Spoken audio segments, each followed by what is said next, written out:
Today we're going to talk about how the single plane swing can and will save your back. Welcome to the channel today. One of the things that people come to the single plane swing for is because they're having back problems. Matter of fact, I think I've seen this in our discussion group probably more than any reason people are joining our single plane 30 program, which by the way is our 30-day single plane training program where every day we deliver to you the perfect way to practice for 30 days to learn the single plane swing. If you're interested in that, I'll put the link in the description below to discuss with you joining our next month's program because you can't get in this month. If you're interested in that program, there's a link in the description below. You can learn all about it. Most swing saves people's backs, and it does that biophysically. In other words, positionally. The reason that a lot of people learn the single plane swing is because they're having stress in their back. Let's talk about where you're getting the stress and why.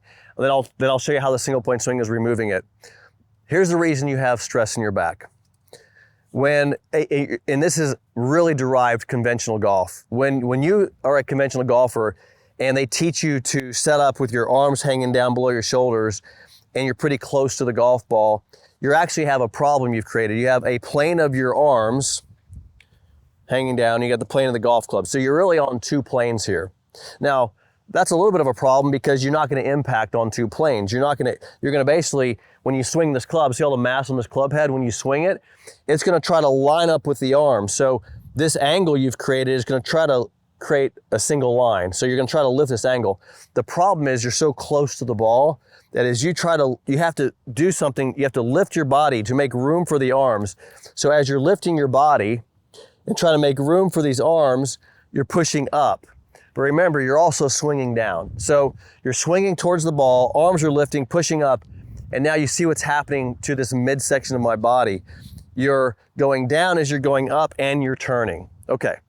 Hey, if you're loving the single plane swing and you want to finally convert your complicated conventional swing to a simple single plane swing, I have something for you. I created a single plane conversion guide. You need to go to gravesgolf.com/convert and download your free guide. There's some videos in there too, and I'm gonna help you finally have a great single plane experience. Remember what I just said there.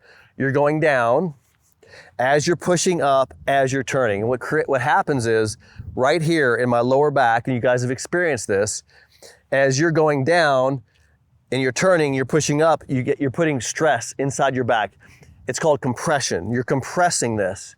Pushing up as you're going down, compression. But the big problem isn't just compression, is that you're turning as well. And sometimes you're having to straighten this leg. Now you got what we call shear, because you got compression and rotation, which is shearing the back.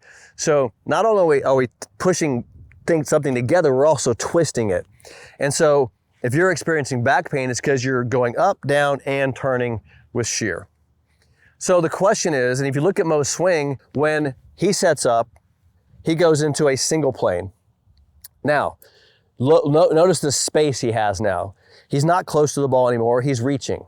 So now he has some distance from the ball. Why is that important? Because now, when I go down, everything goes down, right? So I call it equidistant movement of the lower body. So if I go down, this also goes down. So I'm eliminating compression. In other words, I'm not going up and down, I'm going down only. And if I don't have compression anymore, when I turn, guess what? I don't get shear. So as I go down and don't have the compression, there's no way I can have the shear. So I can turn all I want. So what you see with most swing is you still see rotation. You've eliminated the compression, and you no longer have the shear. So watch this, and I'll give you a quick experimental example here. This is the old conventional swing where you take the club back. As you come down, you have to lift. As you go down, you have to turn. And all of a sudden you got things straightening, things going down, things compressing. I'm terrible at it. I haven't hit a golf ball that way since I was probably 28 years old. Here is what Mo figured out. He figured out if I give myself some space, I now can go into a slightly stable and flexed knee. That brings me down. That downward movement, because of my foot position, my knee, takes out the compression. If I take the compression out, I can turn as hard as I want. I don't have the shear. Here's what it looks like. Space from the golf ball, distance. Now I have the club on a single plane. I take it back, watch my lead knee.